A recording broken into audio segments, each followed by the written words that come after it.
All right, so we're going to move on to Chuck now. Chuck was the second question that came in via email. And Chuck's question is a little bit more not involved at all, but it's an interesting question. And Chuck says, "Good day, Michael. I hope all is well with you and the team. Can you please show us examples of how you would put on a butterfly position, expirations and strikes, if you were bullish or bearish, number one, or if you were neutral? Chuck hasn't done any butterflies for at least a year, and I'm thinking about trying them again." Okay, so there's three approaches that you can use in the basic structure of a butterfly position. The first is the iron butterfly. Iron butterfly is a combination of a bull put credit spread and a bear call credit spread, where we're selling the two options at the same strike price and buying the outer wings. The iron butterfly is done at a net credit, and you'd have to cover the margin on one side of the spread or the other. It's similar to an iron condor trade, except for you're selling the two options at the same strike price. This is one approach, but it's not necessarily the approach that everyone uses. It's a very neutral strategy if you're selling right at the money positions. And what I mean by that is if you look at just look at a standard profit and loss chart. I'm going to stick with CLF on this 2-point spread I see here. Let's go to the profit and loss chart on this position. So we could sell the April 33 put and buy the April 31 with the stock trading right at 33. That's also one of the reasons I wanted to take this example, because we're trading right at a price. At the same time, I'm selling the April 33 call and we're buying the April 35. We get a net credit of 160.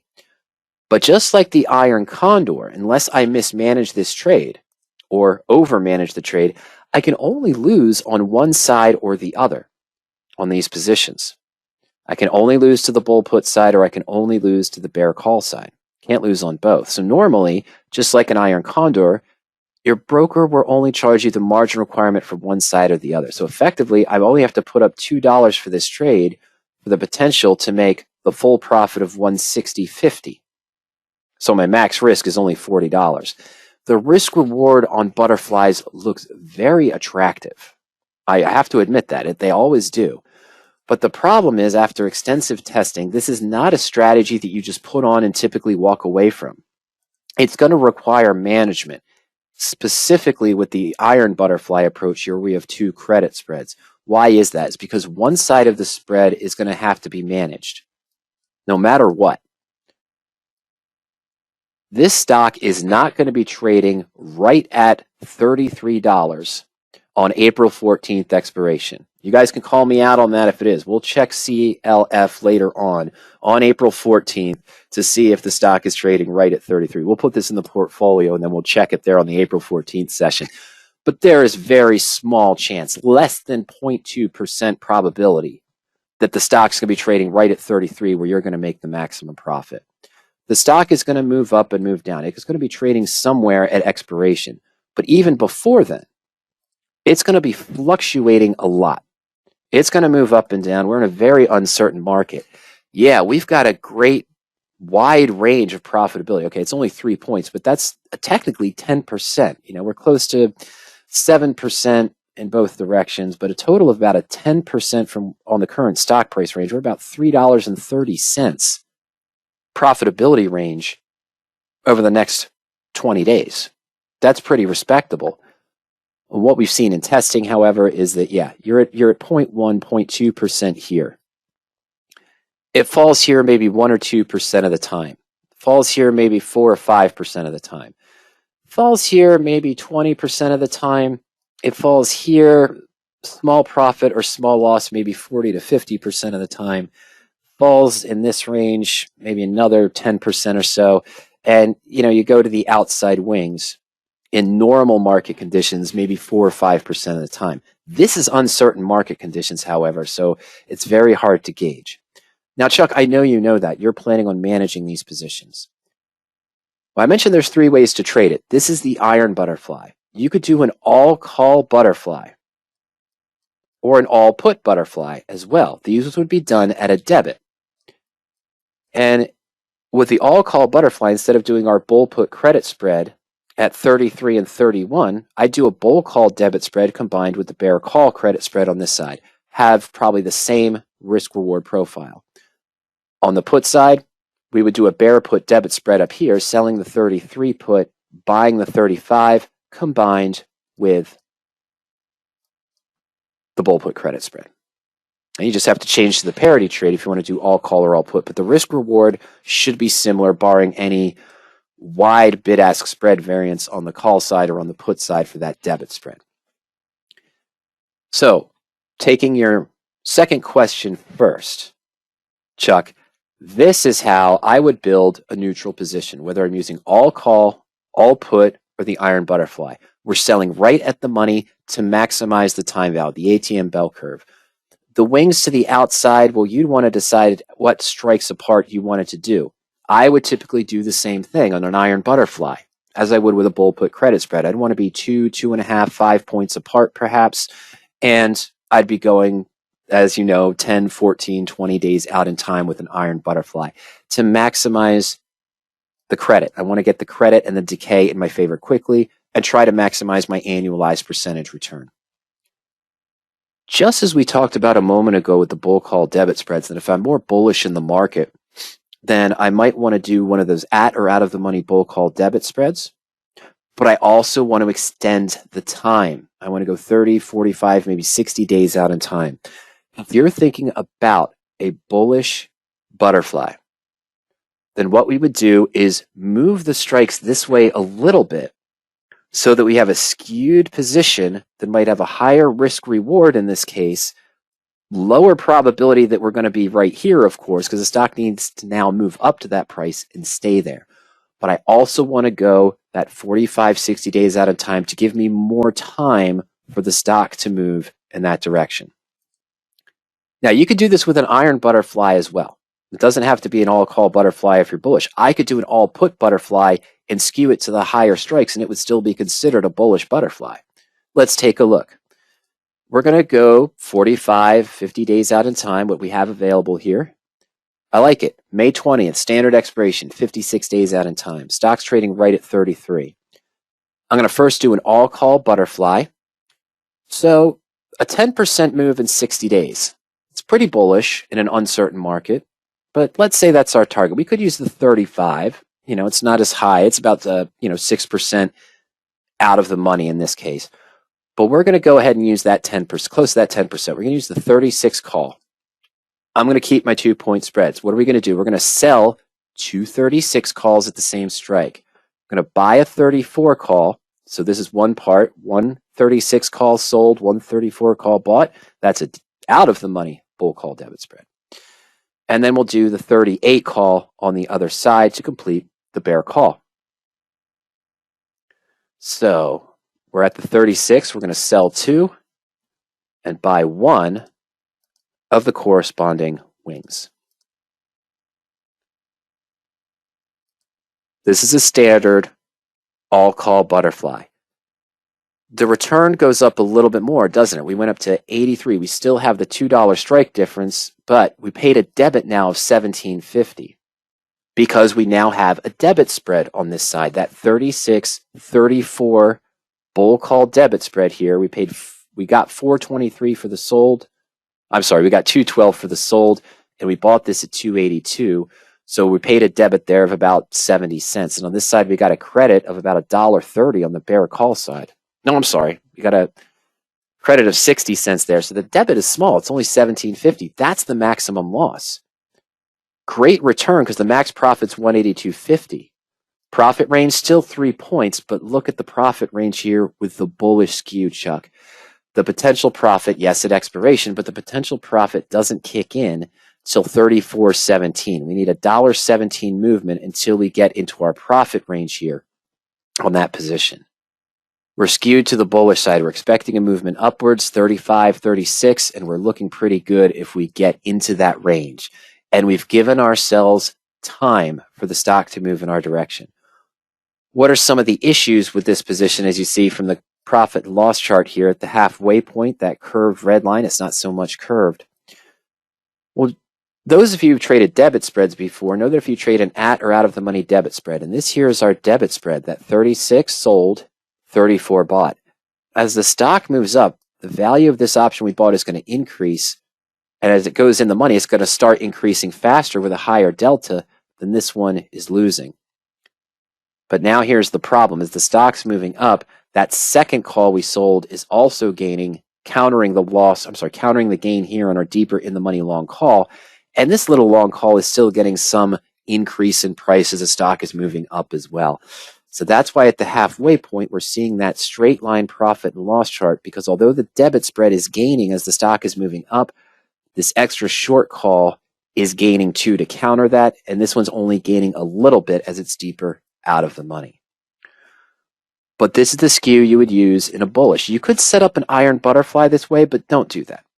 For the same reason I just mentioned, that we would never sell that at or out of the money parity trade of the bull call debit spread with an out or out of the money bull put credit spread, because you're starting off with a short put in the money. Here, both calls are out of the money. And again, I did mention that I could set up a parity trade using all puts with this structure to be skewed to bullish. I could sell the 36 puts, buy 138 put, and buy 134 put. But now where's the problem? These two puts are now in the money. If I get assigned early, yeah, my broker could exercise this put to cover the 36 put obligation, but this one doesn't kick in until 34. I may end up buying shares of stock. So I did say that you could structure an all put butterfly and make it bullish. However, you shouldn't, because you'd be starting off with the two puts in the money and you might face early assignment.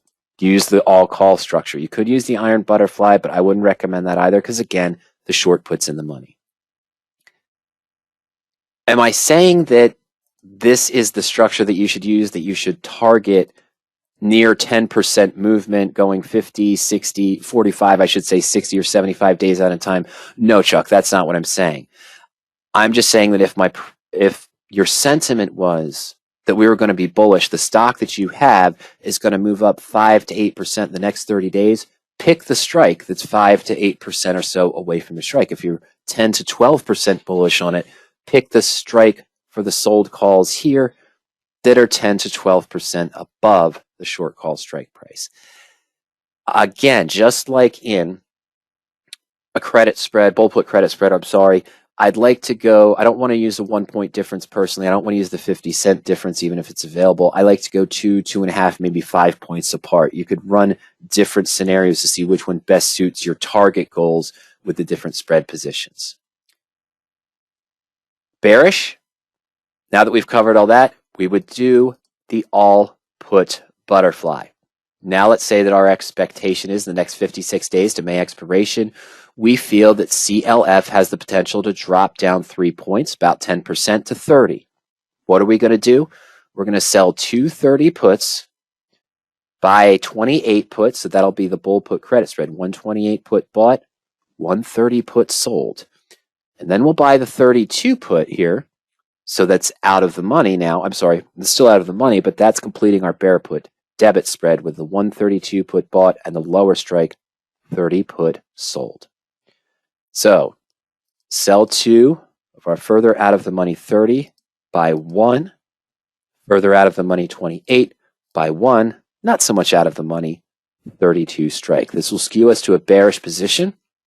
Maximum profit will be achieved at 30, roughly 10% below our price. We're looking at an 81% return, kind of close to what we just saw with the all call butterfly that was skewed. Debit of $20, $21, maximum potential return of $179.50. I do have to put up the monetary requirement to cover the bull put. I didn't talk about that in the last one, but I would have to put up the monetary requirement to cover that bear call side in the all call butterfly as well. So still got to put up that monetary requirement, but the maximum risk is just the debit that you paid into it, the $20.50. You do still have to cover the obligation, but you could only lose $250 in either direction. Great risk-reward profile, but again, what's my probability? We're going on a sentiment here. What's my probability the stock will be trading at 30? It's probably 12, 10%. Nah, probably 15%, maybe 20, I'm sorry, 15 to 20% possibly probability. But what is the probability of the stock trading exactly at $30 on May 20th expiration? It's 0.1, 0.2%. Okay, it's going to fluctuate in between there. Again, you still have about a 3-point profitability difference here, but now you need the stock to drop down to $31.80. You need it to drop down $1.20. That's not too far actually, but you need it to drop down to $31.80 before you start getting into the profit range here towards expiration. And again, the smooth line at the halfway point, we're not seeing, a profit at the halfway point like this, because as we are gaining in the bear put debit spread now as the stock falls down in price, then we still have that extra short put that's hurting that gain, and this one is not gaining as much as well to counter that yet. All right, so neutral, you can use any of the three, but to tell you the truth, if I'm neutral and I'm using a butterfly, John, I'd probably prefer to use the iron butterfly right at the money with my 2 sold options, because that can be done at a credit. If I do an all call or an all put butterfly, it's going to have to be done at, it could be done at the money, of course, but it's going to be done at a debit. The iron butterfly, you get the credit up front. Pick and choose, what you're more comfortable with. Skewed to bullish, we're using an all call butterfly. We're going to go a couple strikes above based on your expectation for the stock, but give yourself more time, 30, 45, 60 days. Bearish, you're going to use the all put butterfly in that case to avoid anything being in the money. Here, both puts are out of the money that we sold, so we don't have to worry about any early assignment in this case. So bear, you're going to use the all put butterfly, skew it to the short options to where your target is, your expectation for the stock, and where you think that is going to happen. But I'd give yourself more time on those. But with the iron butterfly, truly neutral, I'd like to go shorter term, especially in an uncertain market that we've been in the past few weeks, because that can run into a problem. We can run afoul of that very quickly. All right, so Chuck, I hope that covers your questions there as well in those cases. Kipp does add a topic here, and then we've got to get to the other ones as well. We got the other questions that came in. Related to this, Kipp says, in managing these butterflies, as the position approaches the break even on either side, would you consider adding another butterfly than manage both? Kipp, I don't have a great answer for that question. I'm going to say no. Do you know why? Because I haven't traded an iron condor or an iron butterfly or an all-call butterfly or an all-call condor or all-put butterfly or all-put condor in 6.5 years.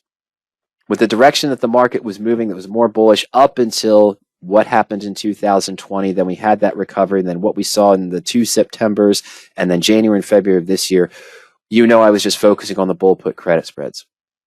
I understand the concept of doing what you're talking about here in this case. There's different ways to manage it. And in my opinion, if I started off, doesn't matter. We'll just go back to the iron butterfly here, right at the money on CLF as just a view. We'll go to April 14th again, Kipp. And we're going to sell our 33s. Going to buy a 31 put, buy a 35 call. All right. Okay, so this is iron butterfly, bull put credit matched with a bear call credit spread. And you said, as the stock starts to fluctuate towards break even, what would I do? To tell you the truth, if something in my sentiment changed, I know this is a very tight spread, Kipp, it's very hard to see. If the stock started to move down into this direction, and I'm starting to get towards the loss, what is this here? That's my bull put credit spread. What I might consider doing here is, rather than trying to add another 4-leg spread to manage this position or adding a ratio spread, I've heard that done before too, I'm going to stick with the same ways that I would use to manage a bull put credit spread. Meaning that I might see this as a good opportunity to do a pendulum adjustment. So now I have a bear put debit spread with a bear put debit spread. I'm double dipping. I moved my one bull put credit to a bear put debit spread with one move. Now, I've got a bear put debit spread and a bear call credit spread. Or I might just, depending on the cost, we might just buy to close the short and leave this long open. What does that do? That leaves me with a bear call credit spread and a long put if the stock continues down in price. because I know how to do those, Kipp, and because that's what we've been, teaching when I've been doing in my personal account with the bull put credit spreads and the bear call credit spreads for the past few years, that's how I would approach it, because that's what I'm personally more comfortable with. I don't know if I want to have a 4-leg spread that I'm tracking and watching move up and down, looking at the theta, looking at the vega, trying to figure out what deltas I need to adjust to, and say, you know what could fix this? Let me just add another butterfly on top of it. In that scenario, now I've got 8 legs out there on this one position. I know it's done. I just can't say that I do it because I've never done it and it looks complex to me. But let's see here. Let's say that let's go crazy. Why not? How would this work? Let's say that we did enter an iron butterfly on CF here. I don't know. I didn't look at the stock chart. I could easily do that. But let's say, for example, the stock was trading up at 35 2 weeks ago. And we did a month out iron butterfly, 35, 35, 33, 37. Sell those two. There we go. All right. What is happening here? Well, I'm near my max loss in the position. I probably couldn't use the pendulum adjustment here. You're right, Kipp. I don't know if buying to close the short put now would be worth it. It'd be too expensive. It's going to be over $3 to buy it back. Let's say, oh, we didn't get a net credit of 171. I'm sorry. That's skewed. Let's fix that. It would have been right at the money. So yeah, let's be close to that. Let's say we got $2 or $2.40, $2.50 for each of these because they were at the money. Okay, let's do that. I'm sorry, I have to think about it. And we didn't pay as much for these. Let's say we paid $1.15 and 90 cents. All right. Whoa. Decimal points work. Decimal points are our friends. All right. There we go. Great stuff. Okay. So a 295 net credit. No, that's a bulletproof one. I'm putting this back up to 175 and there we go. Sorry about that, folks. Okay, that's more realistic. Yeah, that's more realistic. All right, that's very similar to what we saw before. Now, this has happened. CLF is now at 33. I'm losing or near maximum loss on this one spread. I'm almost already there. No, I'm not in liquidation or midpoint, but let's go ahead now and fix this. What would I do? Let's add another iron butterfly to this position. Same expiration, April 14th, now at 33. Is this going to help the position? Well, here's a problem, isn't it? We're going to use the 33.50. It's going to look weird, but we're going to use the 33.50. Why? Because if I added another 33 put to sell right at the money, this would cancel out. I'd be buying to close this put. So we're going to use the 33, 31.50s. I'm sorry, buy the 35.50 call. Let's see here. 2.7, 31.50. Okay. Sell these two. Close to at the money, buy those two. Let's look at the madness. Not too bad. Not too bad at all. We increased sort of our upper and lower break even. We give what did we get? We got another net credit. What does that do? The other net credit in this case moves our break even down from where we were. We double the monetary requirement, of course, which means in essence, we've almost tripled the risk, but also increased the profit, but the return is now lower in this case. But now I've got 8 legs moving back and forth, and we're not at expiration yet. The stock's going to keep fluctuating up and keep fluctuating down as well, moving around in prices in that case. So complex now. I've got 8 legs I got to track in the portfolio, Kipp. I'm not sure if I would do it that way. It is done. I understand that. I just got to be careful not to buy to close the other short. Now, we have a couple other questions we want to get into, so we're not going to get into this too far right now. I'm going to clear everything on out. And of course, we'll cover this topic later. We'll talk about the broken wing butterflies later, but the broken wing butterflies, of course, are also popular. What is a broken wing butterfly? It's not skewed. It's the same thing. We could do an iron butterfly, or you could do it as an all call or an all put. But what we're looking to do here is mostly used with the iron butterfly. I'm going to keep my put the same for right now. And let me just see what this looks like here. So we're going to sell the 33 call, sell the 33 put, buy the 31 put. Doing this right now gives me an overall net credit. There's 90 cents there plus the 180, so I have a net credit of 268. Rather than doing the 35 call that's even strikes apart, an even strike difference of 2 points, we might go double or triple that. We might go to 37. We might go even to 39. So the Broken Wing Butterfly isn't really doing so much of a skew, but what it's doing, we're not skewing to the bullish side, but you might say we're skewing to the bearish side. It kind of looks like a ratio spread in this case. The Broken Wing Butterfly, we still get a good potential return. It's pretty high because we're paying less for this longer call now. And what we're attempting to do is keep a credit on one direction or the other. This could also be considered a bearish skew in this case with the Broken Wing Butterfly, because even if the stock falls, I make a very small profit to the downside here of 20 cents, 30 cents or so. Looks like, about 30 cents. Can still have the maximum profit here, still have an upper break even to 35.28. But now the maximum risk is huge. Right now we're off of that skew that you had where you had only a 20-cent loss or 17-cent loss on one side or the other in those cases down here, and you had your 3.5 point profit range. Now, if the stock does the opposite of what you expected, it moves up to 37, you're at a $200 loss, and it could be up to as high as 372. Okay, so you've lost sort of that high percentage return because we did skew it in this way. That's a Broken Wing Butterfly, which can be used to directional. Okay, just wanted to show that real quick. We'll probably delve into that a little bit more, but